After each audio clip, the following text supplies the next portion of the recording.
Welcome to She's in the Weeds. I'm Sam. And I'm Hollis. We're best friends exploring the intersection of pop culture and the female experience. Be sure to follow us on socials and subscribe to the podcast so you never miss an episode. And if you love us, give us that 5-star review.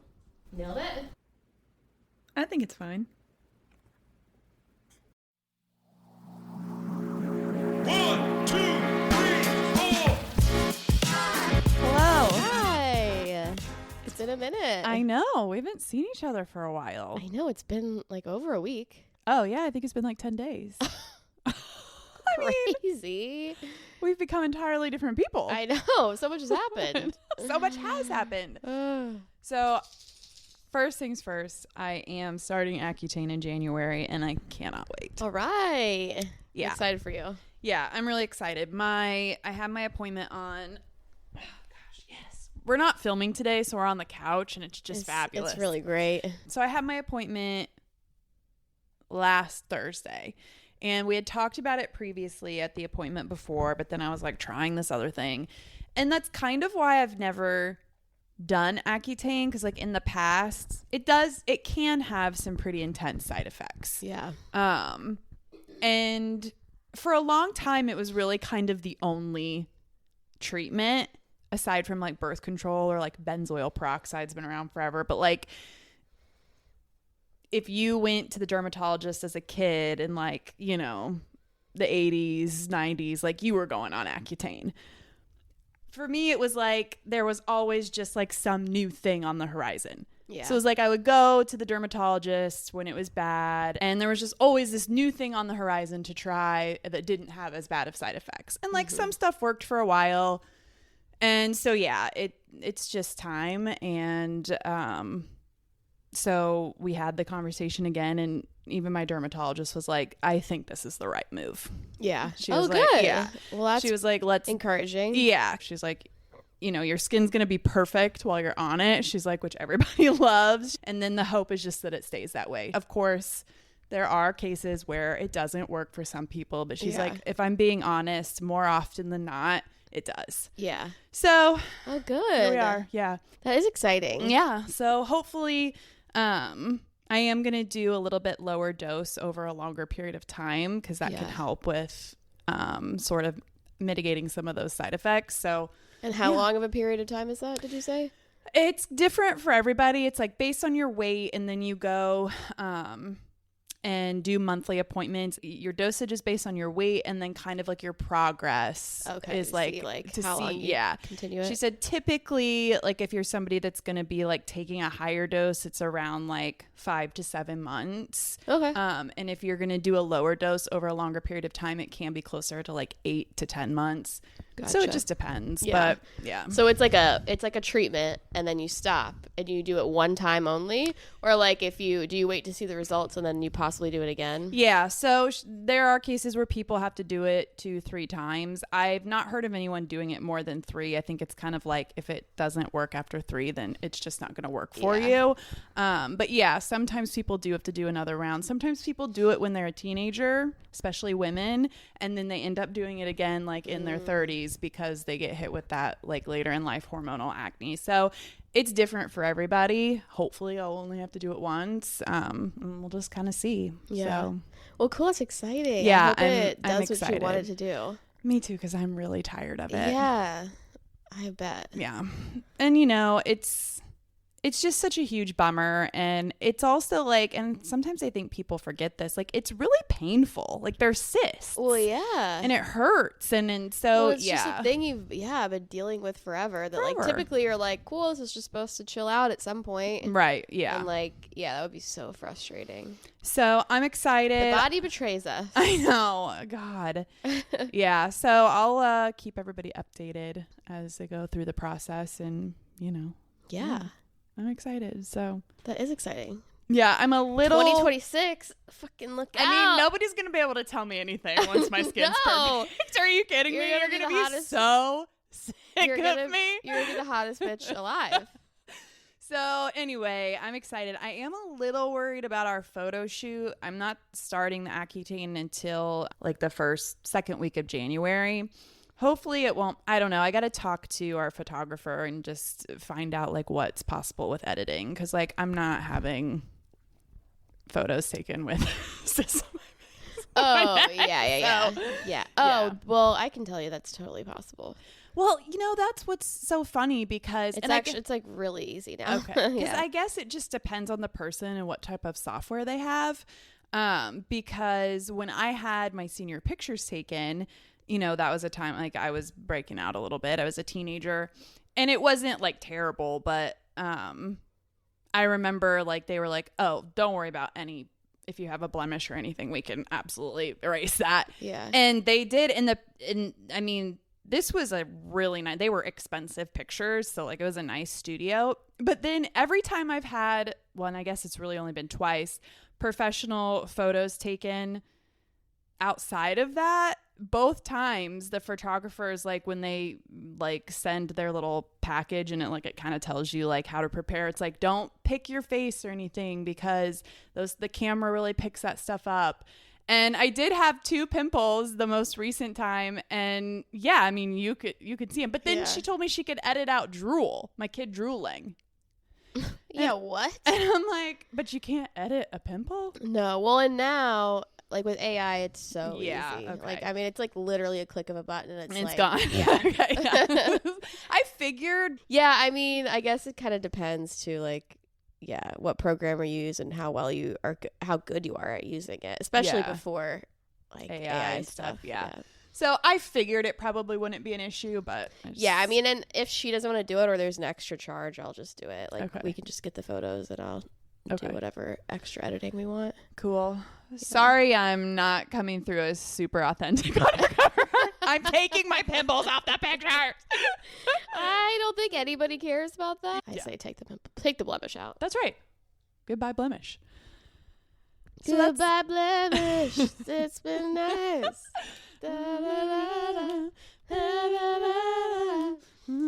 Okay. Anyways. Okay. Cool. So that's my big update. Nice. Do you have a big update? My big update is, well, I had to rush my dog to the ER. Oh God, yes. Yeah. Well, just pet urgent care, and I feel, you know, it's like this always happened to me when I lived in New Orleans, like preparing for hurricanes. Like you never want to be the person that doesn't prepare and then something happens and you're like, well, why didn't you do anything? But you also don't want to be the person that's like over prepared and then nothing happens and you're like, see, we told you it wasn't a big deal. So she threw up. Yeah, you want to be that person. Yeah, I know, exactly. You always want to be the over prepared person, but so she threw up a bunch of black stuff and I was like, I mean, I don't know. Yeah. It wasn't a bunch, but it was definitely like a different color. Yeah. And I was like, what? So I Googled it and everything on the internet was like, emergency, take her to the vet immediately. Yeah. It could be an internal bleeding from like, you know, eating something that punctured her stomach. And she eats, you know, all kinds of stuff. So I freaked out. I took her to the luckily it wasn't very late in the evening. They were still open. And they did I said an ultrasound, but it was like a scope. They put a little thing in her, like a little camera. Yeah. And they didn't find anything.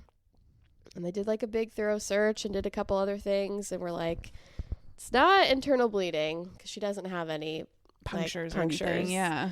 And she was acting a little lethargic, but she's pretty normal. Yeah. You're yeah. And then you read into everything way more is she lethargic? Yes, exactly. Wait, she's been laying there for 11 minutes. I know. She didn't lift her head like she normally does when I walk to the room. Yeah. Great. Lethargic. She's dying. Lethargy. Lethargy. Remember? Was it me when I was like, is it lethargy? Is it lethargy or lethargy? Lethargy does not sound right, but neither does lethargy. I know. Both of them sound wrong. Maybe it's not even a word. Yeah. So, you know, they sent her with some anti-nausea stuff and you know, of course, she went home and was worn out just from the visit. So I slept a bunch. And, you know, sure enough, the next day she was just totally normal. Yeah. Hasn't thrown up since. I did call her vet the next day and talk to them. And they were like, yeah, I mean, could be anything. It could be anything. She probably just ate something. If she's fine now, she's just monitor her closely for the next 48 hours. And if nothing else happens, then she's probably in the clear. So, yeah. just a quick, $1,200. Jesus, God, I know. But, it was alarming. And, if it was internal bleeding, it would have been really bad. Yeah. So, yeah. You got to do what you got to do. I know. And that's why they tell you pets are expensive. Like, I know, it's not just feeding them and stuff like this will happen. I had a cat with a bladder problem and I would freak out every time he'd have a symptom. Yeah. There were specific symptoms of it. And it was sometimes it was fine, but sometimes it could be fatal. They get these blocks in their urethras essentially. And if it's a full blockage and they'll die. Yeah. So yeah, you're just constant. Well, it's always something. I mean, it's not like I don't know how much I love my dog, but you really don't, realize till something happens to them. You're like, I would be devastated. Yeah. If she wasn't here anymore. Yeah. And it's just I would do anything, know, because I always thought too, if I was the pet owner that if they needed a life-saving surgery, depending on their age, would I do that? How far do you spend on pets? Yeah. And the answer is I'd spend pretty much everything I got at this point. Yeah. She's only a year old, so it's not like she's an old dog. Right. Yeah. So, yeah. Yeah. But you're okay. You're happy now. She's just nothing ever happened. She really needs a haircut. She's setting her chin on my shoulder currently. Yeah, she's pretty cute. She's kind of the best. My click. Yeah. Well, we're glad you're on the mend and don't eat whatever that was again. So anyways, that was my big news. That was your big 10 days yeah. of not seeing each other. Yeah. Oh, and then my boyfriend met my parents. Oh, that's just lovely. Yeah. We had a nice time. It went very well. It did. Yeah. I think they liked him. He seemed to have a good time too. It wasn't awkward. It was very much succinct and just... The conversation was flowing. The convo was flowing. It really was. We had a bunch of laughs. We were the loudest one in the restaurant. Nice. Which doesn't happen with my family very often. I know, and didn't annoy Bill. No, Bill was vibing. Yeah. Nice. Yeah. It made me laugh though because when you said it wasn't awkward at all, and you said you do this too, and I feel probably other people do, but why do we worry about things being awkward even with people we've known forever? I know. You make plans to go to dinner with these two people or something, and you're like, oh gosh, what if we don't have anything to talk about? I know. And it's never happened one time. I know. And I'm like, should I come up with a few things in my back pocket? Some icebreakers? I know, but then you get in there and it's what was I going to do? Bust out my notes and be like, oh, I remember I was supposed to ask you guys about this. Why did I think it was good? I know. No, I know. Especially when there's multiple people. Right. You're going in with a couple. Right. There's more. Yeah. Yeah. I know that never happens. Never. But we should probably keep worrying about it. I know. Yeah. It's not a job interview. I know. This is a social occasion. But yeah, we had a good time. So good. Check that off the list. Nice. Thanksgiving plans? Because this is going to release the day before Thanksgiving. So yeah, we're going to my parents' house, just doing the low-key family thing. Nice. And we're doing is it non-traditional or untraditional? Untraditional. Untraditional. I think both of those sound or wrong to me. They both sound weird to me. They both sound right? Okay. Yeah. Well, we're doing non-traditional, and I'm getting a bunch of Indian food. Nice. And I'm very excited about this. I'm making a mango pie. Ooh. Yeah. You didn't want to get the Baja Blast pie? Dude, I just saw that. I am a little curious. It's probably horrific. Did I tell you about the kid that does the school lunch reviews on TikTok? Oh, uh-huh. He did a Baja Blast pie review. And what did he say? And he had it side by side with a Baja Blast, which I thought I was legit. Yeah.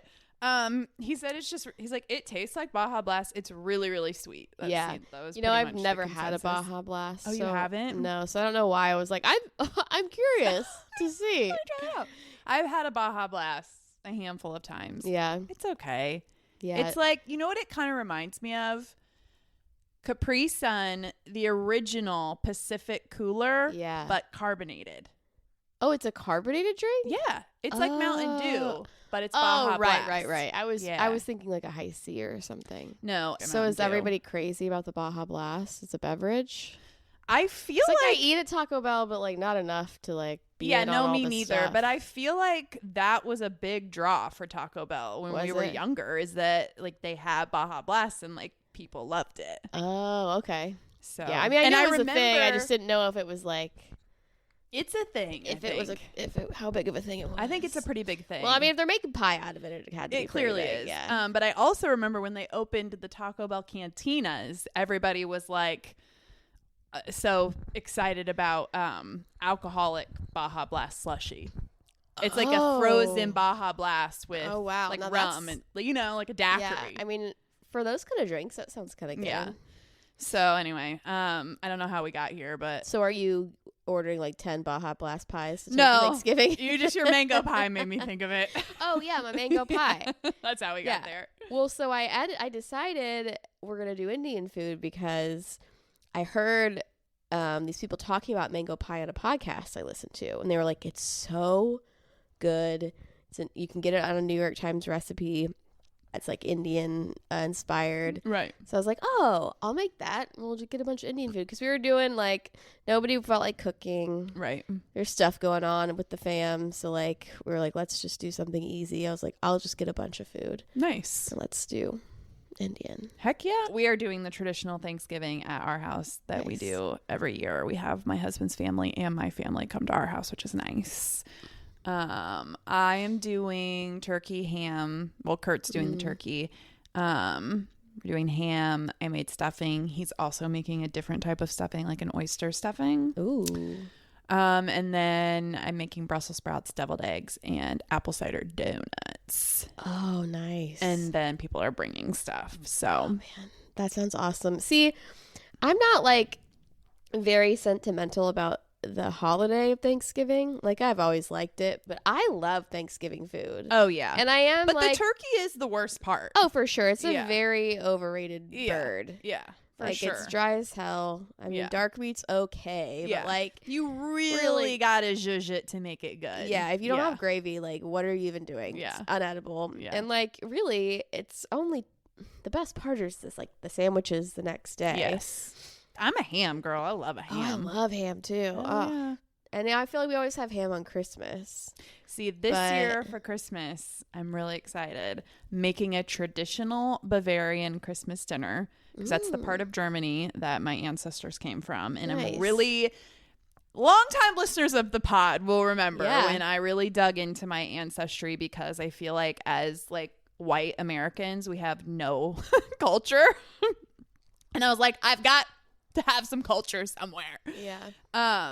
And so it turned out that the majority of my ancestors on both my mom and my dad's side came from very similar regions of Germany, and Bavaria is one of those. So I'm doing roast goose. Ooh.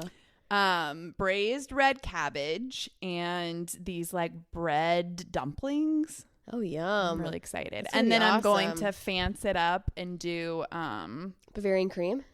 Bavarian cream, yes. No, but I'm going to fancy it up and go to the butcher's block and order a couple different kinds of caviar to do caviar appetizer. Yum. And then... You're going to serve it with potato chips? Hell yeah. Get my mother of pearl spoon, my kettle chips, my creme fraiche. And my caviar. That sounds awesome. Yeah, I'm really excited. Am I invited to Christmas dinner? Yes, you can. Yeah, because we don't go anywhere. So anyone who wants to come over, that's awesome. Come over and have caviar and goose. Fuck yeah. I'm hoping it turns out good, and then it'll be something hopefully I do every year while the kids are little and stuff. Yeah. And then I want them to like carry on the tradition and be like, Mom always made a traditional German dinner for Christmas, and like then carry that tradition on, with their kids, because we're trying to have a little tradition. Yeah. Tradition. No, that's awesome. Yeah. I love that. Another thing I'm going to do for Christmas is we're going to celebrate St. Nicholas Day, which they do in Germany, where cool. December 6th is St. Nicholas Day, and kids put their boots outside their door at night, and then St. Nicholas leaves them a little gift in the boot. That's fun. Yeah, traditions are awesome. Yeah. So as long as they're not, toxic, but those sound as long as they're not toxic. Non-toxic, they're yeah. They're very non-toxic. So yeah, I'm excited. That's awesome. Yeah. Very cool. Cool.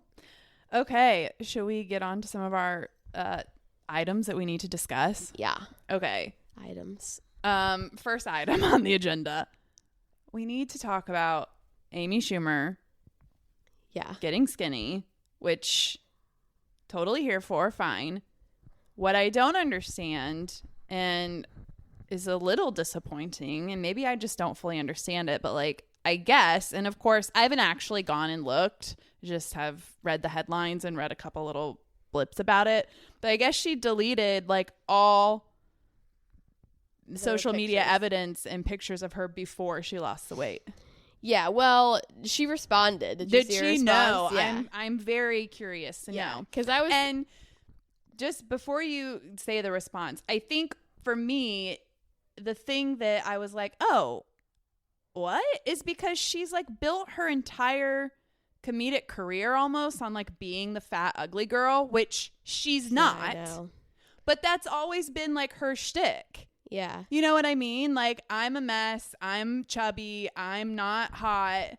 Yeah. Which none of those things are true. I know. Which I've always kind of been a little bit like, yeah, she's Hollywood just standard, a regular looking girl. Yeah. But I do sometimes have a little problem with the fact that like a lot of her humor is, I'm an ugly pig. Right. But it's just like, no, you're not. No, you're not. Like, by most standards, you're a very, very conventional, good-looking person. Yes. Yeah. So that's why I was like, okay, I don't like. Okay. Yeah. Well, this is her response. Hey, media outlets, I didn't delete my old photos because they were pre-me losing weight. That's a narrative you created. I'm proud of how I've looked always. I've been working to be pain-free, and I finally am. My endometriosis is better. My back is healing. I no longer have Cushing syndrome, so my face went back to normal. I'm grateful to be strong and healthy, especially for my son. But your Instagram is not your identity. It's a curation of what you want the world to see. And I feel great, strong, and beautiful, and it's been fun sharing that. I didn't purposely go on a quote-unquote weight loss journey. That's a fine thing to go on. But my focus has been on health. I'm sure my weight will always fluctuate. I'm a perimenopausal woman on HRT meds. Wishing you strength and self-love on whatever path you're on, as long as it's kind and respectful to all people, no matter their weight, race, or religion. Peace. Okay, there's absolutely nothing wrong with that statement, but she didn't say why she did it. Yeah. Which, you know, I guess technically she doesn't have to defend her decision to to delete all of her images. Sure. But it is kind of funny. It's just but like, if she's going to choose to respond, you're not going to even say why you did do it, because she said, that's not why I did it. Yeah. And then here's all this other stuff, but she didn't actually say. I mean, it's kind of sounding to me like maybe she doesn't want to be reminded of that like pain and that bad time she was going through, which that's totally fine. Yeah. But maybe say that. Yeah, or like, hey, this is there wasn't a very clear explanation of why she deleted it. Right. That's for sure. But yeah. And it's really hard to not read it as she just wants to delete all of the evidence of ever looking like that. Yeah. She's only posted a few images or photos since, ones that aren't all like attractive. Right. You know. But yeah. It's not just gonna be thirst traps. Just her hot just thirst traps. Yeah. Yeah. Well, and especially now, I feel like obviously if she got called out in the media for it, she's like purposely not going to. But yeah, I don't know. It's hard not to assume. Yeah. Okay, well, I look totally different. I want to start anew and like, right. Yeah. I don't want to be reminded the way I used to look. But also it's like, is there anything wrong with that? I don't know. No, but I think it's just the thing that we talk about all the time where it's like, it would be a little different if she was just a regular person. Yeah. And she wasn't a public figure who obviously we've all seen her and followed her for however many years. And the fact that that was her whole shtick. And it's like, I don't know. That's the part that I'm like, I don't know. It does make it hard to think that's not why. And if it's not why, that's fine. And if it is why, it's fine. It's just, if you're going to respond to it too, like maybe just say why. Yeah. Yeah, that would have helped kind of understand better. Yeah. It definitely was. Everything she said was totally valid. Yeah. It made me feel like, oh, yeah, like that is, media is so quick to be like, oh, here's nothing. I'm going to make it into something. Like, here is, she's deleted all of her pictures. So that must mean that she's embarrassed of the way she used to look. And the only reason she could have possibly done this is because being fat is horrendous and she never wants to be reminded of that ever again. Which obviously it's not that simple. No, but it's also not taking nothing because it is something. She did it. Yeah. You know what I mean? I definitely think people are too quick, like she said, to attach their own narrative to it. Absolutely. But it's also like, as someone who's a public figure, if you're going to do that, it's going to be noticed. Right. So if you don't want people to fill in the blanks about the narrative, because they're going to, then maybe say why you did it. And that's a fine response. I totally get it. But it still doesn't really... doesn't answer the question of why she did it. So I don't know. Yeah. No, I agree. It was a little unsatisfying. Yeah. And I get that she's still just a person, but she does refer to herself as an advocate for a lot of things. Right. And a social justice warrior. And I know. That's the thing I battle with is just like, well, what do we expect out of these celebrities then? Well, and what I want to know is what did she see as the benefit of doing that? Was it a personal benefit to her? Then that's fine. She doesn't necessarily need to explain that. Or does she feel like it's benefiting like her followers and fans as a whole that they don't also see it? You know what I mean? Yeah, like I kind of got the impression that she was like, listen, I've been struggling for a lot of years with all these health problems. I'm finally like feeling better and looking better too. And like, this is a new phase and chapter in my life. And I just wanted to like start anew. Right. She didn't really say that. Yeah. That's kind of what you're assuming from some of the things she said. Right. Which that I can get. But then it is also kind of like, but why? But why? And how does deleting those photos also, like, how, I don't understand how deleting everything, like, is she really going back and like looking at stuff, or is she just doesn't want the media circulating old things, or like, I don't know, you know what I mean? Yeah, because I know. I was like looking forward to see her response, but then I was also just kind of like, oh, I still don't really know, right? Why? And it would be nice to know. Yeah. Just because I feel like people do look to her as like a... Absolutely. She's always been somebody, like I said, that, her whole shtick and like comedy about not being the person that is associated with the beauty standards of women in our society, or especially women in Hollywood. And I feel like, people look up to that and think, if Amy Schumer is going out here doing this and saying this stuff, then like I can too. And like, I shouldn't be ashamed of like living in a bigger body, or maybe not being like the perfect whatever. And so then when you go and delete that person that you were, it's kind of like, oh, well, was she not proud of the person that she was then too? I don't know. I know. But I wonder, like, if I would have even thought that if I hadn't read an article about it. That's what I kind of wonder is, like, would I have thought twice about this if media hadn't been like, oh, she's embarrassed about her body, that's why she deleted these photos? Well, I don't think for me this is a situation where a headline influenced it, because all you have to know is that she deleted them. Yeah. You know what I mean? And you may not know that unless you see something where it's like Amy Schumer deleted all of her photos. Like, because I don't follow her well enough to like go looking at her social media to like notice that on my own. Yeah. It's just the act of doing it. Yeah. You know what I mean? Yeah. I know. And I'm just being devil. This is just the thoughts that I go through in my head. And then it's like, well, then why do we even care about what somebody does with their personal Instagram page? Like, I know it's like what we talked about. She's a celebrity and she has people who follow her and look up to her. Right. That's why. But are we like reading way too much into like, I just wanted to like start fresh. I just want to like start a new Instagram page. I know, but she didn't say that. That's the thing. I know. I mean, we're assuming that. Like, that's, based on what she said, I'm making a little bit of an assumption. Well, and that's part of the problem too, is like, it's just assumption after assumption after assumption when that's your response too. Yeah. Because she still isn't giving a reason. So it's almost like, does she not want to say what it is? Does she want you to assume things? Does she want you to fill in part of the blanks for her? Just, if you're going to do that, it's going to be noticed. There's going to be headlines about it. Then just say, yeah. It's not the same as me or you doing that. Right. Or some person you went to high school with. Like, it's not.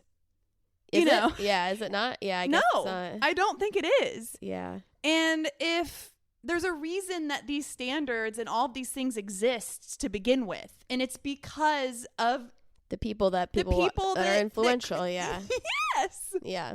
So if you're an influential person and you want to take that path of being famous or being a celebrity or being an influencer or really putting yourself out there, and you want to stand for anything, and you stand for some of these things, and you're going to do that, delete all your photos, and it's going to cause some rabbling, then I think you should just say why you're doing it. Yeah, agreed. I don't know. No, I feel the same way. I mean, I feel like that's the conversation we have about plastic surgery all the time, where it's just like, do whatever you want. But if you are a person of influence and people are paying attention to everything you do, like, maybe just be transparent about it. Yeah. And like, obviously you didn't do it for nothing. And yeah, it was a little open-ended, where I felt like she was just like, I hate to say this because I don't want to assume this about her, but it almost feels like, yeah, I did it because I look so much better now and I don't want to be reminded, but I can't say that. Yeah. I can't really say that. I can't really say that, especially somebody who's pushed back on these beauty standards and things. It's complicated. It's not, I'm sure it's not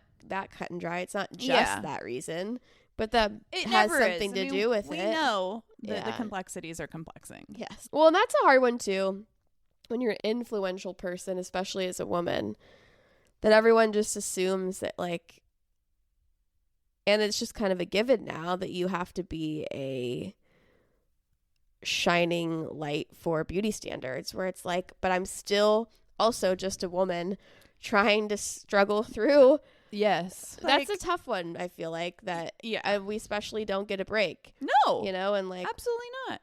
I know I wanted to be a celebrity. I know I wanted to be famous, and that comes with responsibility, but like, I can't be perfect at everything. No, like, I can't be the beacon for everybody on everything. And like, yeah, maybe I am a little insecure about the way I look, and I don't want to fucking look at these pictures anymore because I don't look or feel like that person anymore. Right.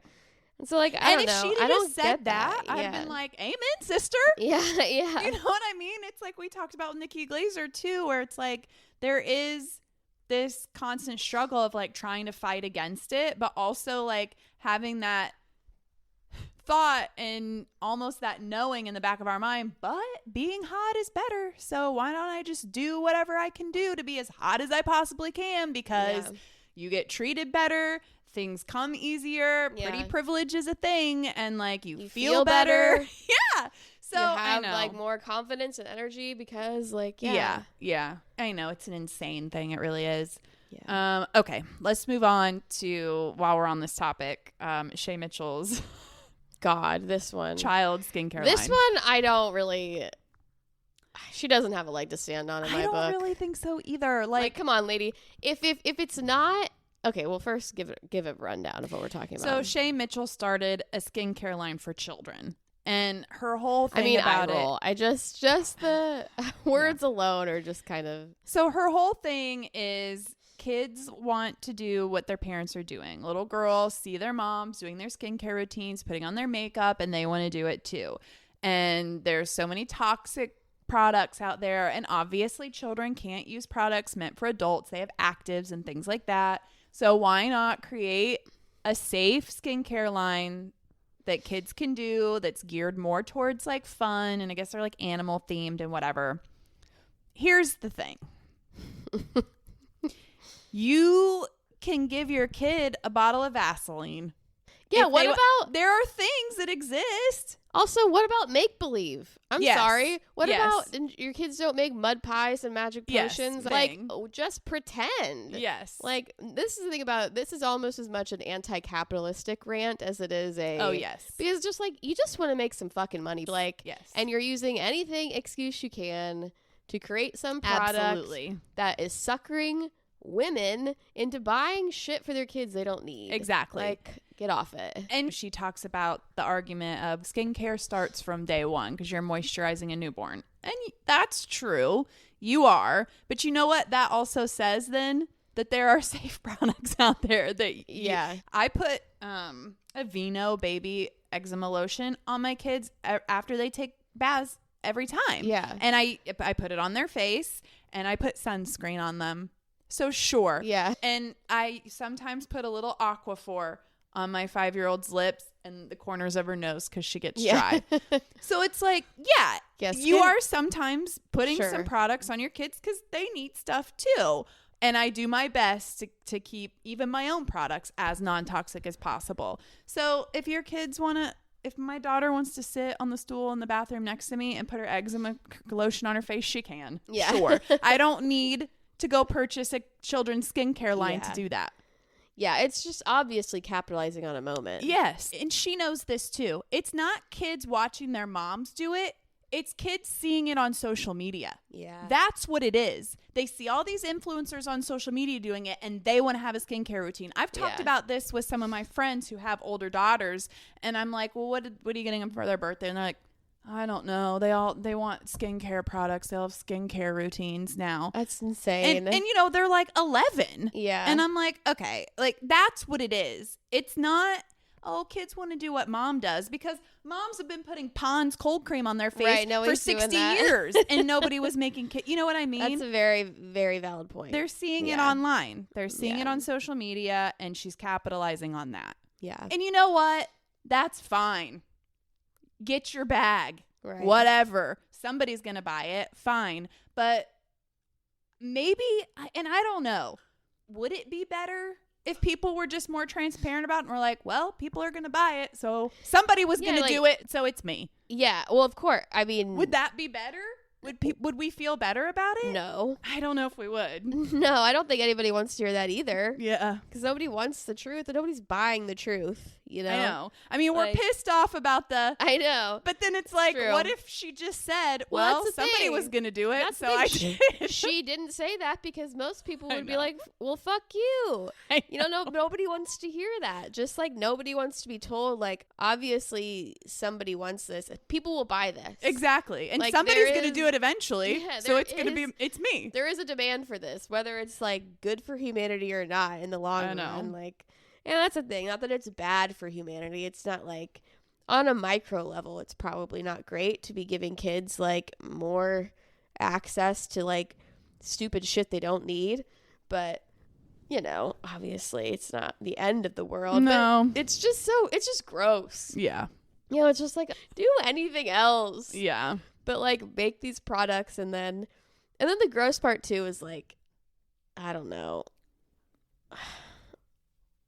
the holier than thou like excuse, like, oh, it's about self-care and it's about safety. Like, yeah, like gross safe products. That's the thing where it's just like it's just all BS. But yeah.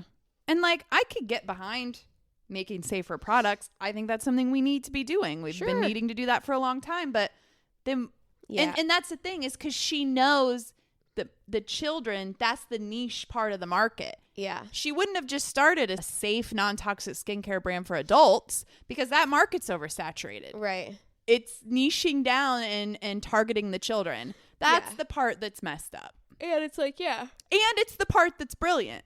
It's a territory that would really scare me as a parent.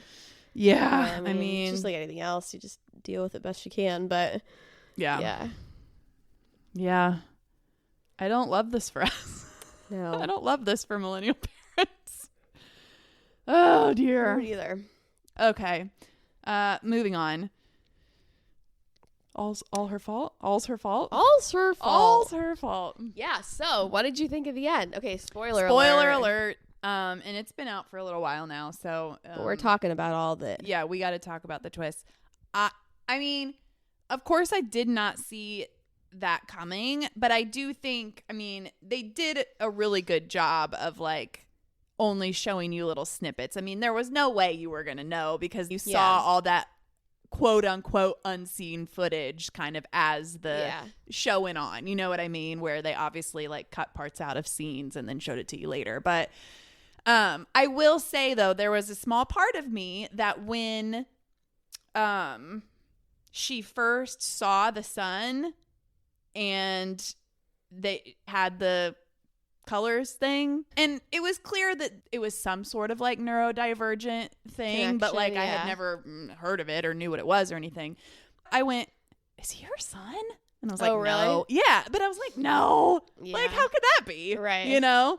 And that was the only, the only thing that I had right, but like didn't really think it was right and had absolutely no idea how it was going to get there if it was. But right. Yeah. Wild. Yeah, it was pretty wild. They did a very good job of like, you know, intertwining these stories. I feel like at the end it got a little cheesy. It got a little cheesy. It got a little too much where I was just like, okay. Well, I just feel like they had to close a couple gaps where they just did it the most obvious, easiest way possible. Yeah. I also liked, you know, at the end, it was just like the two girlfriends, like, you know, ditch the husbands and they're like, just live their life. I was like, all right, yeah. But I also thought it was so unbelievable that like she went to Dakota Fanning after knowing her for like 3 days and was like, hey, my son switched our kids in this horrible car wreck and now 3 people are dead and blah, blah, blah, blah, blah. And she was just like, I got you, girl. Yeah. Don't worry. Your secret's safe with me. We're practically strangers. But it's okay. Yeah. Well, but I guess maybe it's supposed to be like they trauma bonded over this whole thing. So it was like, you know, but yeah, it was definitely nice to see a highlight of, you know, I feel like in the last 2 or 3 years, we're seeing more of a trend of this idea of like the mental load of being a parent and a caregiver, and how more often than not that mental and emotional load falls on the woman. Yeah. And it's all of these things that we do that go completely unnoticed, completely unappreciated. And yeah, I mean, I don't want to put all of the blame on the partner who's not the primary caregiver and stuff. Like, you have to be vocal sometimes. You can't just expect the other person to like read your mind. But yeah, it was nice to see that, you know, about being the default parent. And like, that's sort of a newer concept for people, I think. It's always existed, but conceptualizing it is kind of new, and like talking about how it affects the dynamics of a relationship and that kind of thing. And it was really nice to see that highlighted. And they represented it in 2 ways. Yes, you know, it's just like it's not always carried out in the exact same manner, right? And then also so like kind of flipping it in the situation with Jake Lacy and Sarah Snook. I can't remember their names in the show now. There's that moment in the very beginning where he sort of blames her because he's like, you didn't check the number or whatever it is. And it's like, did he even have the list of numbers from the school? Has he ever set up a play date? You know what I mean? Where it's like, it's always on the responsibility of the woman. Yeah. When it goes right, because the woman has done everything. But then when it goes wrong, it's also her responsibility and her fault. Yeah. You know? Like, it's a given for her to do everything right. That's just baseline. Yeah. You don't get any awards for that, but the second it goes wrong. Yeah. So anyway, it was really definitely a good watch. Like, it was exciting and like piqued your interest for sure. And really great acting. Sarah Snook is so fucking good. Yeah, oh my God. She was fantastic. I like Jake Lacy plays that character to a T. Like, I feel like he's kind of the same guy and everything. Yeah, but it was definitely the same guy as White Lotus. Yes, for sure. Yeah. Just and as a dad. There's another movie I've seen him in. I can't remember what it's called, but he has 2 sisters and they're like dealing with, or was it a show? And the mom like disappears. Oh, with what was that? Annette Bening? Was Annette Bening the mom? It was on Hulu. What was that called? That's right. The same guy in that too. He really was. Yeah. But that was good. Yeah, that was good too. So yeah, anyway, he's kind of the same person, but he does it very well. Yeah, it was good. Yeah. I would recommend. Yeah, it's worth a watch for sure. And what's his face? The cop detective. I love that guy. Yeah, I like him too. Yeah. I can't think of what I've seen him in. He was in Selena. He played Selena's older brother in the movie Selena. Did he? There's actually a new Selena doc on Netflix. Is there? Yeah, it's pretty good. Yeah. I think it might be like an anniversary coming up of her death or something. Yeah, 1995, I think. This is Was it 30 this year? years. This is 30 years? Yeah. Yeah. Yeah. Oh, and she's getting out. Yolanda. She's getting out. Oh, I was Her like, murderer. she's dead, Hollis. She's getting out. She's busted out of heaven. Like, wait, She's what? coming back. Yolanda. No, I think Yolanda Salvador is like about to get out of prison. Oh, really? Or she may already be out. Yeah. Yeah. I don't know how I feel about those things ever. I know. Pretty wild. Yeah. Anywho, how did we get here? I don't know. Where are we and how did we get here? How did we get here? Do we we have talk anything about else to touch on? Oh, I have just like a funny anecdote. So I had to take my mom to get a new phone. Mm-hmm. She did like a super boomer thing where she was just like, I picked up my phone and it was just locked. And she's the type of person who's never put a passcode or anything on her phone. And I was like, well, what do you mean? She's like, well, I was asking for a password. And I was like a passcode, like numbers? And she was like, I don't know, a password. And I was like, okay. And she's like, so I took it to the place and the guy was like, yeah, really the only way around this is just like a hard reset, like restart. And I was like, okay, but you didn't he didn't say anything about like how that could have happened. And she's like, no. And I'm like, okay. So they did the hard restart and just a few of her contacts like came through and like nothing else. Like none of her text messages, none of her pictures, nothing. That sucks. I know. So I'm like, okay, let's just like go to Verizon. And I told her, I'm sure whatever you had is backed up to your Google account, And she's like, I don't have a Google account. I'm like, yes, you do. I'm Does like, she have we have Samsung Androids. Oh, You have yeah, to okay. have. I'm like, Yeah. yes, you do. I'm like, you have to have a Google account to have the phone. She's like, well, I don't know how to get into that. I'm like, okay, well, we'll figure it out. Yeah. So we go to Verizon. And she whips out these pieces of paper, these like crumpled up pieces of paper that have all these usernames and passwords written. I'm like, oh my God. My mom's got one too. So anyway, long story short, she has 2 Google accounts. One of them we couldn't get into right away. The second one we got into, but there was nothing. Then finally we get into the other one. There's nothing. And I was like, Mom, did you not? I'm like, your backup should have automatically been turned on. And she goes, well, I unclick all those things. So in the lifetime of my mother having an Android phone, she's never backed up a single thing. And it reminded me of that episode of Sex and the City where Carrie takes her computer and he's like, are you backed up? And she's like, excuse me, what? and he's like, are you back? And she's like, backing up. And then she goes to lunch with the girl. She's like, is everybody backing up? And nobody's talking about Why does anyone tell you how to back things up? I don't know how to back. Yeah, I know. That was a good episode. Yeah. So anyway, I know it's true. Like if I didn't have, I'm an Apple user, so everything just syncs to the cloud. Yeah. The only way it doesn't is if you go in and manually turn it not off. So like how you even know how to do that? I don't know. If you don't even know how to do anything else, but you know that you could manually tell I feel like it's one of those things where when you first set up your phone, it just has it turned on and you just click OK or next. Yeah, and your mom's But instead, she was like, no, I'm not going to just unclick everything. Because she goes, I didn't want him charging me. And I go, charging what? And I go, you have to put a credit card in for it to charge. It's not just charging like your Ethernet account. You don't just have an account floating in the Ethernet that it can charge. Oh my Lord. So anyway, funny. So I spent 2 hours with her at Verizon and then like another hour at her apartment. Well, speaking of, my new behavioral disease is kind of related. I love a behavioral disease. We love a behavioral disease on this podcast. I don't know if this is a behavioral disease, more of just a tick, but I find myself doing it in the car. I find myself doing it in the kitchen every once in a while. Sometimes I'll just be like, doing stuff, putzing around, and it'll just come to me and I'll go, Moanda? Moanda? And then I'll just say, Moanda? In like 100 different tones out loud to myself. Moanda? Like, what's the scene? Moanda? Paint the picture. It's Steve. Yeah, it's Steve. But like, what's the scene? I mean, I think it's where like, does he see her? He is just like coming around a wall or a corner. Is like, Moanda? Or he's like on the street and runs into her and is like, Moanda. I mean, there's many scenes because I do them in many different inflections. Right.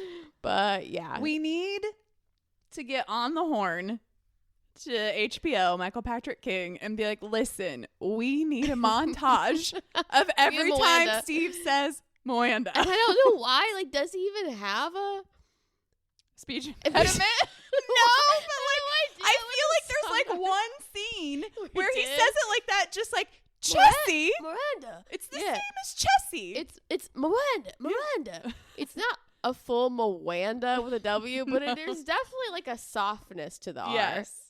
There's a homogeneity to the name. Yeah, for sure. Oh my God, that's hilarious. Oh man. So that's been my new tick. The other day in the car, I just like couldn't stop. Just said Moanda like 100 times to myself. Moanda. It was so fun though. And we chose today not to film. Oh gosh, what were we thinking? Oh man. We'll do it again. We'll just make a video. Yeah. We'll make a special. Oh, drop a special vid. Absolutely. That'll get us back. Different Steves. That'll get us back on the charts. Yes. Let's dress up as different Steves. Miranda? Sitting on the stoop with a basketball. Oh, yeah. Yeah. Just like, just dribbling really hard and high. Oh, we love Steve, though. We do love Steve. Okay, so tell me, what are the Torkelsons? Or what is that show? That didn't trigger the vault? No. Oh my God. I have never, I thought it was it's real. Spoof. I've never seen this before. So for those of you who are old enough to remember the Torkelsons, it was a show in like probably the early 90s. Okay, the Torkelsons, an American sitcom. The Torkelsons. 1991, yeah. 2 seasons, but it looks like they changed the name of the show for the 2nd season. But I was scrolling social media as one does, and somebody had posted the intro like song and montage, and I was like, I would have never remembered this show had I not seen this, but when I saw that, I was like, I now remember this intro in this show like it was yesterday. Oh, like crazy. So wild. But the kid was in Boy Meets World. He was the dorky kid. Lee Norris. Let me see. Oh, yeah. Minkus from Boy Meets World. Yeah, he was the youngest son in the Torkelsons. Oh, wow. So anyway, if you need to trigger the vault of core memories that you had actually forgotten, Torkelsons will do it. Look up the Torkelsons. Well, yeah. I don't think I'd ever come across the Torkelsons before. So, yeah, well, interesting. It's very highly rated. Nice. 7.9, 91% on Rotten Tomatoes. Not too bad. Okay, before we get into our reality check, I have a couple of quick circle backs because there's been some updates on the Blake Lively case. Right. Okay, so for those of you who are longtime listeners of the pod, we have talked about this extensively, but one of the updates is that Blake Lively was shown footage of Jamie Heath, who was the other co-owner of Wayfarer Studios. She was shown footage of his wife having her child, like a birthing video, and that was one of the things that was like listed in her original complaint. And she initially thought that the video was pornography when he was showing it to her, and then like later realized it was a birthing video.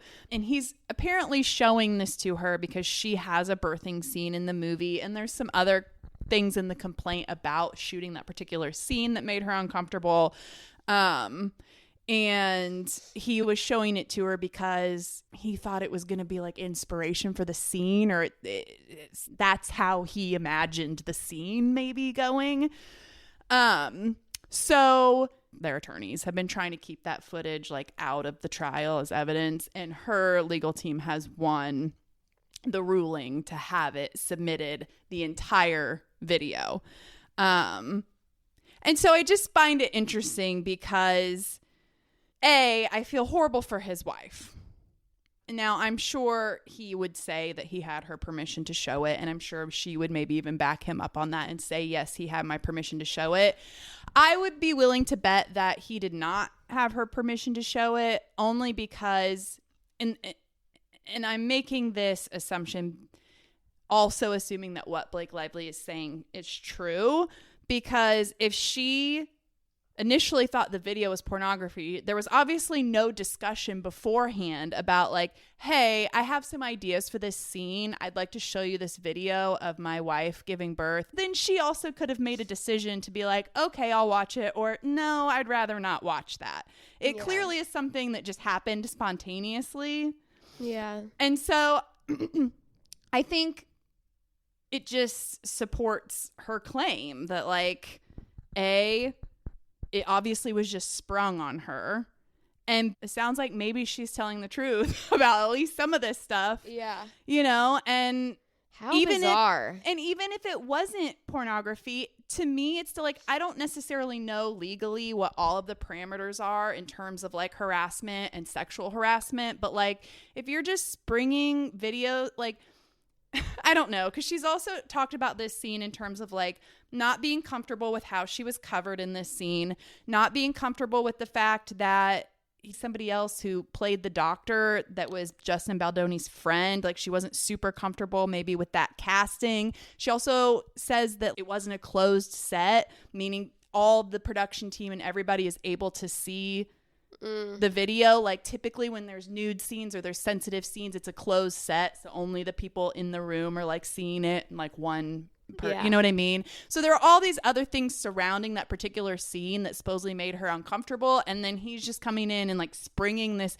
birthing video on her. Like, I don't know, I just feel like the fact that they're saying you need to submit the video as evidence, it feels like a little win for her. It is a little win for her. And I'll be really interested to see how everything plays out. The trial's set for March. The other update is that there's supposedly 2 other women that have come out and said that they were made to feel uncomfortable on set, and they're going to testify. Oh, wow. That's pretty big. Yeah. So, well, I mean, that's just...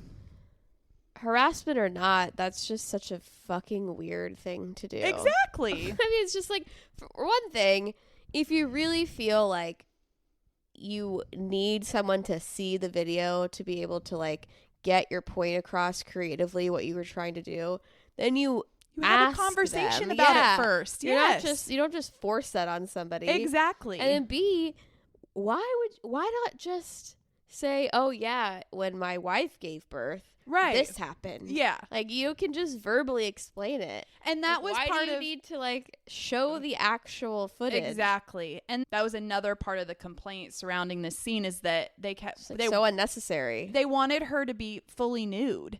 And she was like, no. Yeah. And I guess he was saying, well, my wife was fully nude when she gave birth. Yeah, when she gave birth? For real? Yeah. We're acting here, brother. Jesus. What do you not get about this? Exactly. I mean, and... you know, just like I said before, I don't exactly know all the legal parameters, but it sounds like at the very least, it was an erratic and toxic set. Yeah. But yeah, the dude sounds a little all over the place. Yeah. Kind of unhinged and just like erratic. Yes. Yeah. And, you know, we talked about this before when we did our special bulletin. If you want to go back and listen to that, I recommend it. We did it was like a 20-minute just special bulletin episode specifically on this case, and we talked about this then, but these updates kind of warrant it being said again.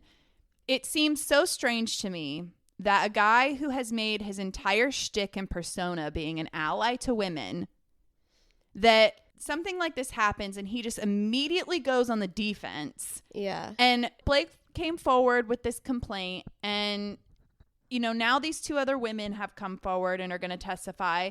It seems like at the time that she came forward with the complaint, he's probably thinking about all these things that have happened, going, wait, okay, she's saying this. And then you would think he would be thinking about all the interactions they had, plus interactions that he had had with other people on set.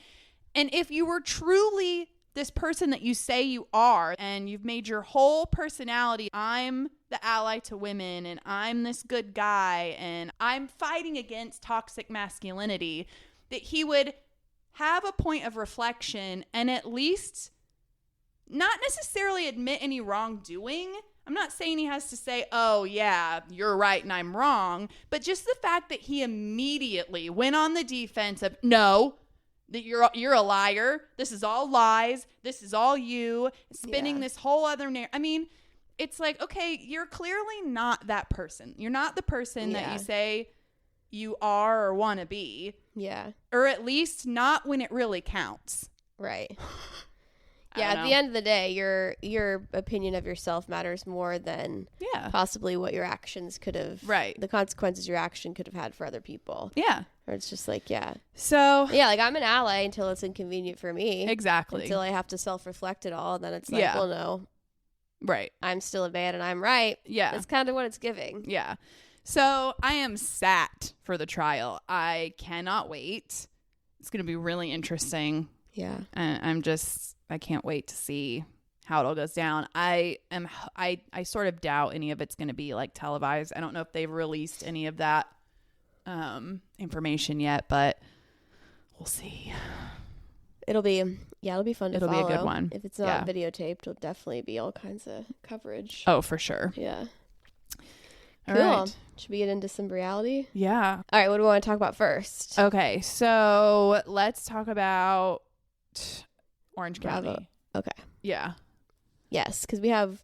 Do we the have reunion's the third wrapped. reunion? Or yeah. Yeah. Well, this was a kind of an exciting one because a lot of like that whole Tamra situation with that footage that she hadn't seen. Mm-hmm. And her, again, we already talked about this a little bit, but how she's like, oh, yes, the first 10 minutes of the reunion, I'm talking like this. I'm in therapy. By the end, she was just like... Screaming and going insane. Her actual personality. Which she did. She really let it rip for that part. Yeah. Which I wasn't surprised. But do you think she did it? You know, it's so hard to know. There's a part of me that thinks both things are true in terms of I do think Tamra definitely purposefully waited and brought that up in order to bring Gretchen down. I don't know. I just don't understand it enough to know if she was capable of like getting in touch with people who were able to fabricate posts, and probably she could have screenshots fabricated with AI and all of that. I mean, I don't know. I don't know enough about how that works. So I could see both things being true. I could see Gretchen following some of these accounts because I feel like when you're a religious person, you see something that's like, oh, praise God, and God's, and you like, hit follow the account and you like that post and you don't realize that they're spewing anti-LGBTQ rhetoric and all this stuff. So we could see that. I could also see Gretchen maybe knowing that some of these do, you know what I mean? 100%. I don't know. But I could also see Tamara seeing that she follows some of these accounts, or maybe she liked a particular post, and then maybe reaching out to people who know how to make fake accounts and do all this stuff and made it seem worse than it actually was. Absolutely. I think Tamara pounced on that for sure. Yeah. I think she was like, oh, I found something I could use to my advantage. Let me just see if I could, blow this up as much as possible. Yeah. Without being a complete culprit and like completely fabricating things. Right. And then the whole her feeding the information. That's what I was talking about. It sounds like 100% she did that because even Andy was sitting there going, Tamra, Slade could not have known that. Know. But that's the only thing that makes me think twice about that. Well, it's like, who else could have done it? Right. How would they have all that information? But, who knows? Anyone on the cast. But that's just, such a risk for her. Yeah. Because surely you would get fired. She did. Oh. So, I don't know for sure. So, I saw some little, reality blurb. And what I do when I see things is then I go and Google it. Or I go to, a official Bravo website and try to search it. And 99% of the time, all I have to do is Google it, and Google AI or whoever will be like, no, that's fake, yada, yada. So I saw one of those things and I was like, oh, is this true? It said that Andy had fired her after a big blow up, backstage regarding what had happened with her feeding the information and stuff. I don't know for sure that Andy has the power to fire them. I think it has to come from the network. Andy has influence for sure. So I knew it wasn't exactly true, but I was like, let me Google it. And this is what it had to say, which I found interesting. So we'll see. But it said, reports indicate that Bravo has fired Tamra Judge from Real Housewives of Orange County after a heated incident at a reunion where she allegedly called Andy Cohen gay and biased. This news follows a season where she was reportedly frustrated and had quit the show multiple times. While the firing seems to be portrayed as a permanent decision from Bravo, it is important to note that these are reports and not officially confirmed statements from Bravo. But normally when I Google something that I see like that, it'll just say right away, no, she hasn't been fired. So this sounds like maybe there's some legitimate information coming from legitimate sources, but Bravo has not officially put out a statement yet. So, well, was BravoCon recorded before or after the reunion probably? Yeah, I think so. She was at BravoCon. The alleged incident followed a turbulent season where producers and fellow cast members may have become frustrated with her behavior. Yeah, no kidding. And that she was reportedly blindsided by the news and told friends that she felt she was set up. So I wonder if some of these rumblings have come from BravoCon, and that's why, you know what I mean? Yeah. That's why they're maybe taking them like, it could be, but Bravo hasn't put out an official statement yet. So I don't know. I felt like when Andy was sitting there saying to her, like, who could have done, like, did somebody betray you? Has somebody betrayed you? Because, and he's saying, and she's trying to blame it on Slade, and Andy's saying, Slade did not have that information. Like, I almost feel like Andy was giving her an opportunity to, like, you need to say who did this. If you're protecting somebody, you need to say who it is or you're done. Yeah. I mean, I've kind of got that vibe. Yeah. Like, you're going to get fired because that's a big no-no. Well, yeah, it's the whole, like Gina said, like, this is all of our content. This is the whole show. Yeah. You know, like. Yeah. And I loved what Heather said. I feel like you and I talked about this the last time we did a reality check episode where we talked about on Salt Lake how it's just becoming so, like, it's out of control. Who said what to what blogger and who leaked what story to what tabloid and yada yada. And it used to never be about that. And Heather had such an eloquent little speech about that, and how about the show is about them and their personal relationships and, you know, what's going on with them and their lives. And it has to stop all of this outside stuff. And absolutely. Yeah, because it's starting to dominate all the storylines. Yes, and it's like of every franchise. Yeah, and it gets. I mean, I don't watch every franchise, but like, I feel like it's probably going on in all the franchises now. Yeah, which is just not interesting. It's after not a while. No, not after a while. Yeah, it was like a little interesting at first because it was sort of a new thing, but now if it's going to become completely about that, it's going to ruin the show. Yeah, yeah, I know. I mean, this could be. Is this the Housewives' downfall? The beginning of the end? It could be. You never know. Yeah, social media has changed it so much, so I don't know. We'll see, but I mean, it definitely made for a good reunion this time. Yeah, but. There was a lot to unpack there. It's going to get old if it doesn't get reined in. So for sure. We'll see. Okay. Have you been watching all the BravoCon stuff? I haven't. I just don't have time. I know. I wish I could. There's just, I want to watch all the too. Like Heather has her Surviving Mormonism show. Yeah. And there's supposedly a documentary coming out about Mary and her church. Oh, I know. That looks interesting. Well, I think the trailer just dropped for that, like right before BravoCon. Yeah. And I feel like she got asked by an audience member. I did see that clip. Did she? And they're like, what do you think about this new documentary? And she's like, it's horrible. I was just like, well. Yeah, it's interesting because, like, I feel like it fits right into that thing that we've talked about too before where it's like, if you're doing something illegal, why are you coming on this show? Yeah, like it's going to come out. It's going to come out. Like if she's embezzling money and she's being a church fraudster, it's going to come out. Yeah, I don't know what the claims are. That was the rumblings of seasons past where it was like she was, basically embezzling money through the church. Well, I think this one is claiming that it's a cult. So I don't know on what levels, you know, or like what claims are. Yeah. Exactly. What, you know, that could vary. Right. When people are like calling something a cult. That could what be does that mean exactly? Yeah. But also her son's not doing great. No, it doesn't been seem in the like news a lot, it. Yeah. which is sad. Yeah. But, so I'll be interested. I kind of want to watch the documentary. oh yeah, we're watching it. Yeah, watch it. I know. I have that notes. I'm like, we should watch that, and we should watch Heather's Mormonism doc and discuss those on an episode. But I haven't been watching much either, but I've seen a little bit. But a lot of it's just like, this sucks.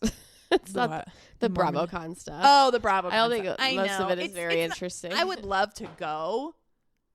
She's in the weeds reporting live from BravoCon. We got to do it. But yeah, watching it is just kind of like, Can we talk about Craig's hair? Oh my God, Craig's BravoCon hair was terrible. Oh yeah, because we have Southern Charm too. I know, it's back. It's back. I'm excited. Okay, well let's talk about that quickly before we get into Salt Lake. Okay. I mean, just the season opener.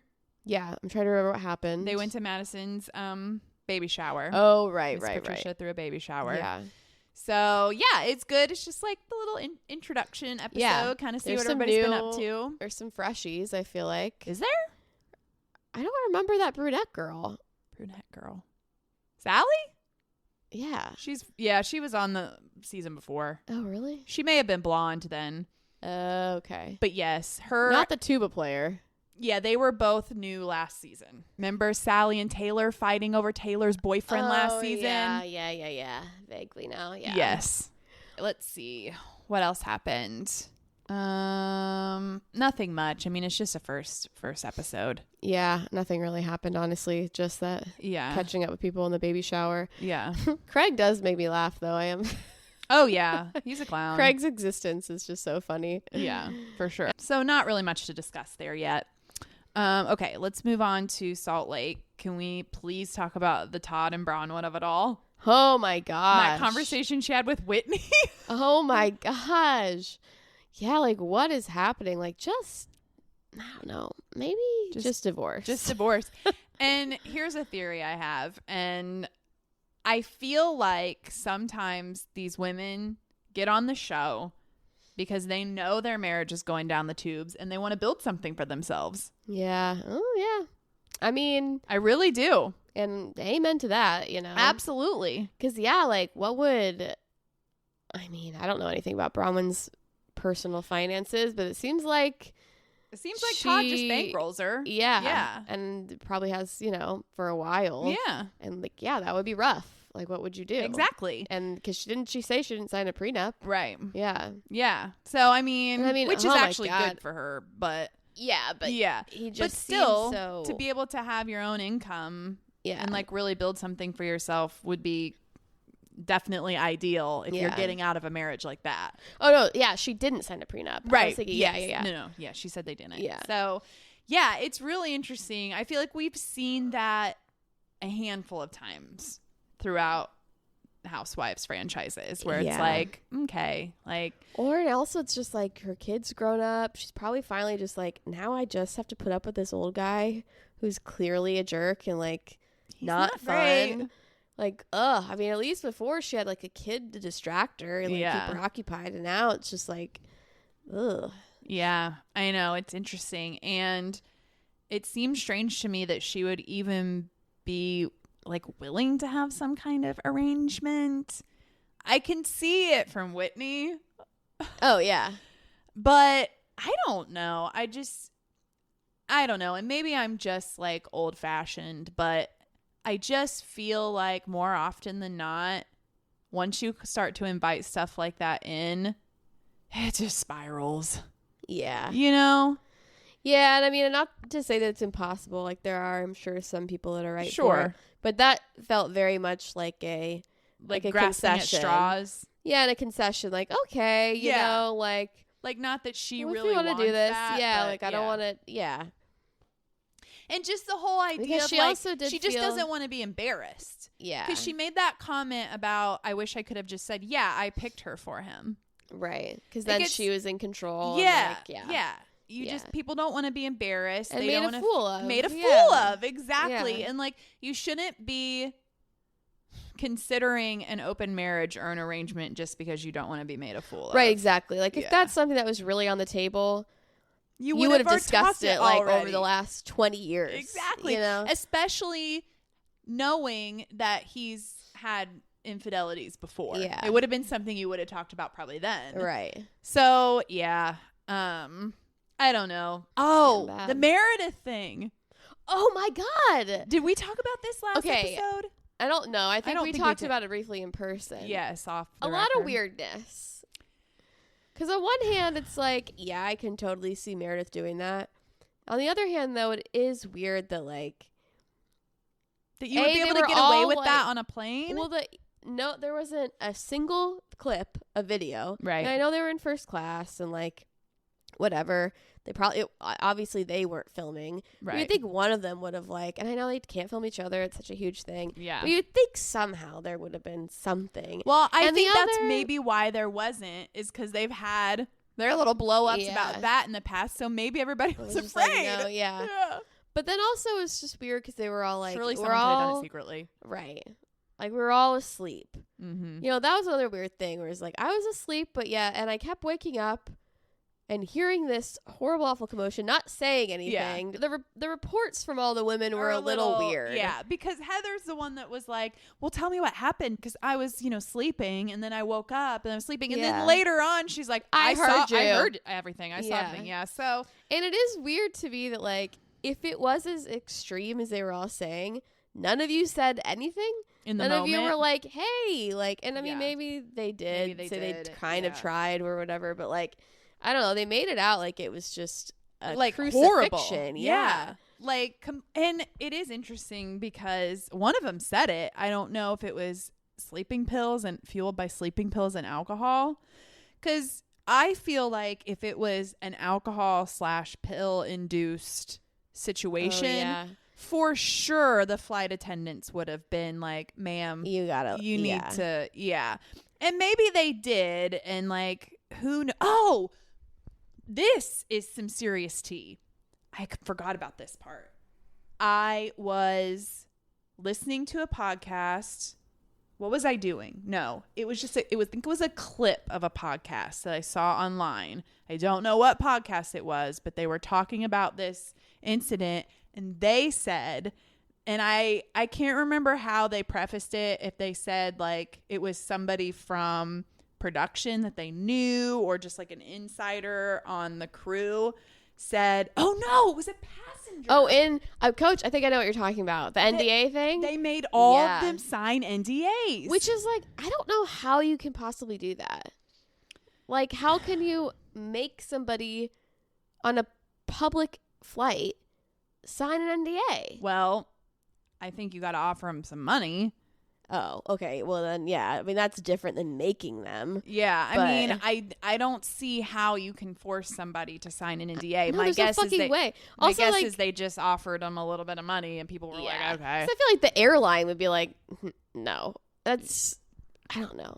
Maybe it's not illegal, but it seems, like, doesn't seem right. But yeah, I mean, sure, if you were like, hey. Yeah. I'm sure most people would do it for a little bit of money. But. Right. So, yeah, that's curious. So I wonder if they're just kind of waiting. There's going to be more come out about it. Oh, yeah, because they have footage. They're just, like, saving it. Either that or they're just only letting the women talk so much right now. Yeah. And then they're going to let them really come out with it at the reunion or something. Who knows? But, yeah, I'm curious to know if that's true. Yeah. Curious to know if the NDA of it all is going to be addressed or mentioned on the show. And then I'm curious to know if maybe there is some footage or if they're going to be allowed to talk more about it later. I don't know. So I know, because with these women, especially on Salt Lake, you can't tell. Like, Heather's always usually super reasonable. Yeah. But you can't trust anybody because they're all a little dramatic, and like I could see it going either way. I could see Meredith being a little messed up, maybe on sleeping pills and wine, maybe even not, and just like letting it rip and being insane. Yeah. I could also see them interpreting it like way and like exaggerating it quite a bit. So like, who knows? Yeah. Would love to see some footage. I know, right? But Because Meredith had a really great, what did she say on the yacht? You're a despicable person and blah, blah, blah. Like, her delivery is just so insane. Also, her cadence and yeah. Also, the DJing is just like, oh my unreal. God, we've never talked about this. The DJing. The DJing is so bad. I mean, like, I've yet to see her put a hand. I've yet to see her put her hands on any other than just like a. She's always just got the headphones off the side. Yeah. So I was just like you're not doing anything. Who's the other one doing it? Dorinda? Who did I say to you? Yes. Why is this the new path? Is this the retirement path? I don't know. And it's also like you're like 10 years too late to the DJ trend. Yeah. Yeah. And 20 years too old. Exactly. That's a young person's game, guys. Yeah. Oh, so my God. funny. I mean, I guess do your thing, but it's also just like the clips are just like, this is, it looks so like far satire. from real. Yeah. Yeah. Oh my God, hilarious. What else? Oh, that scene with what's his face? The Osmond was really funny. He's such a dick. He's fucking worse. It's like, but she's horrible too. He's such a misogynist. Like oh my God, terrible. Basically, just like that scene where they were at the park and then she just like took off into the woods, kind of, and then he was like, "Brittany," and she just immediately stopped and was like, "What?" It's like, just keep walking. I know. Oh my God, it's like. It's an AI relationship. Oh, for sure. Yeah, and it's never gonna end. I just can't. Yeah. Oh my God, what an asshole. Yeah. Okay. What else? Is that it with Salt Lake? What was I gonna say? I was about to say. Oh, that's right. I meant to bring this up like a long time ago when we were talking about, and she said all of this on her podcast, and I was like, that makes a lot of sense. We were talking about how Brittany Cartwright got not kicked off, but like quit special forces after only one day. And, like, we were kind of like, nah, this sucks. Yeah, this actually sucks. I don't want to do it. But she was talking about, so it's very like, I don't know a ton about the show, but it's like special forces, like military training, and like it's very like drill sergeant, like they're screaming, yelling at you, yada yada. And she was talking about how, yeah, I definitely wasn't in good enough physical shape, really. Like, I didn't have a lot of time to prepare. You find out you only have a couple of months before you have to go. She's like, if I'd had more time, like, that would have been better. She's like, but she's like, also, being in that environment of, like, having all of these men screaming at me all the time. She's like, after coming out of a toxic relationship with Jack, she was like, it was really triggering for me. Yeah, she was like, and I had like a traumatic emotional response to some of it. She's like, and so yeah, there was no way I was not gonna make it. Like, yeah, for both of those reasons. Yeah, but good for her. We love a quitter on the. That's right. Quit. If it's not good for you, not good for you, just quit. I mean, what's the point? Yeah, just quit. It's so easy to quit. Yeah. Merch. Just quit. It's like, it could be just do it. Just do it. Just quit. Nike, how about just quit? Just quit. Does what it if suck? We start an athleisure wear brand and just quit? I think we should. Yeah. I think we must. Absolutely. Just quit. No, seriously. You should just quit. Just quit. Oh, man. So anyway, but I heard her talking about that and I was like, yeah, that's so valid. Fuck yeah. Yeah. Okay, what else do we got? Should we grape and gripe? We got to get out of here. I think so. All right. My gripe is going to, and it's not so much like a gripe as more I just think it's stupid, bumper stickers. And particularly like the cryptic ones, like those ones that are like the white ovals with just like WW and number, or like RIJ. Yeah. And like maybe if you get like really close to the car, it'll say like what it actually stands for. But it's like what? Where did those start? I don't know. And what actually is the point then? Because to me, the whole point of a bumper sticker is that you're like you're so strong in your convictions. You need everyone to know that you believe in evolution with a Darwin bumper sticker. Yeah. You know what I mean? Yeah. So it's like, then what is the point of one that nobody knows what it means? I know. It's a Is it like a exclusivity like hipster? club thing, yeah. Like, Because I feel like they do those a lot for elitist like thing? running marathons. Okay. There's like some like numbers like, oh, that means I've ran this type of marathon. It's like it's just a club thing. I think where it's like if you know, you know. No, I did. You know, But like putting you know, you know, you know. if you know, you know, you know. Yeah, I just think bumper stickers are stupid in general. Like, why would you put a sticker on something that costs you $30,000? And like, why would you put a sticker on that nobody fucking knows what it means? And it's so weird because there is like a type of person. Oh, for sure. Like the bumper sticker type. Yes. And like, it's just so rare for them to be funny. Yes. You know? And like every so once rare in a while that you'll get one that's you'll be worth like, it. and then you know what it is? It's always just one. Yes, one bumper sticker, one. acceptable. If you have and more if it's than funny, one, yeah. And then if it's more than one, I don't know. And if I were to go on a blind date with somebody, we went back to his car, and it was covered in bumper stickers, I would probably be like, I just don't think I can. We won't be having a second date. I quit this date. If you have a Subaru covered in bumper stickers, there is a person in my neighborhood with a bumper sticker. Less honking, more tonkin'. I kind of like that. It's okay. I don't know. It's kind of funny. But you know what is a good place for a bumper sticker? If you have one you really like. A water bottle? A water bottle or like a cooler? Cooler, great place for. Yeah. See, I don't even really like them on laptops. That's another thing where I'm not like, a laptop sticker girl either. But yeah, you take your bumper stickered cooler to the tailgate and let everybody know your thoughts. Sticker people are the same way. Like just regular sticker and bumper sticker, you know, like. I mean, I like a sticker. I like a sticker too, but I don't like put them all over my shit. No, I don't either. You know, so that it's just like I like a sticker. I don't ever use them though. That's I don't ever true. put them on anything. So do I like stickers? I don't know. Yeah. In theory, but yeah. You know what I have seen? I think I'm just nostalgic about stickers. Yeah. Because I love, as I a kid, I a used sticker is to, great. sure. Like a puffy sticker. Yeah.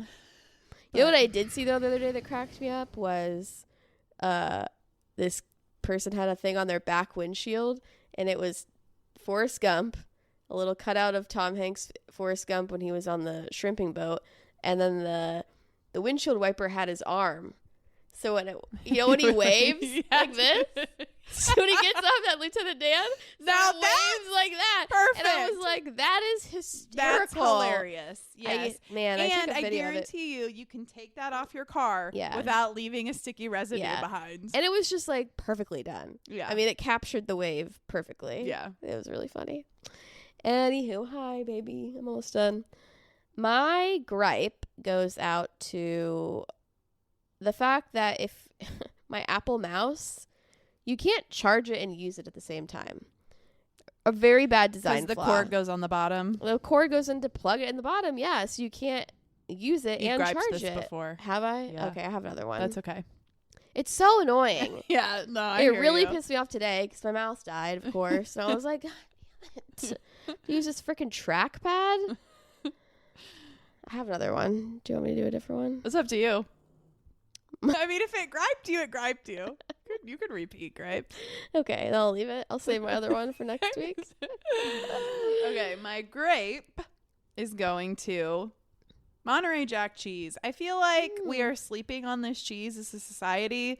Like, you get Colby Jack, you get, I don't know, some kind of whatever marble with the Monterey Jack. Mm-hmm. But how many people are really out there just getting Monterey Jack cheese? Because I am, and it's fabulous. It is a good cheese. It's really good. I hardly ever get it. You're right. So if you haven't recently, don't sleep on just the Jack. Nice. Don't sleep on the Jack. That's right. On the Monty Jack. My grape goes out to, I'm rewatching Nurse Jackie. Oh, yeah. The show. It's on Netflix. It's so good. Well, my grape really goes out to Edie Falco. Yeah. She's the GOAT. She's so freaking good. And yeah, that's it. It's a good show. I'll have to check it out. I feel like it's one of those ones I've tried to watch a couple of times and I watch like 10 minutes and then I get distracted and I just never went back to it until like 5 years later and I watch the same 10 minutes and you know what I mean? Yeah. Well, I will say it's quite a few years old now and it still holds up. Still good? Yeah. Nice. Yeah. All right. Cool. All right, cool. All right, cool. That's it. Bye. We love you. Happy Thanksgiving. Happy Thanksgiving, everyone.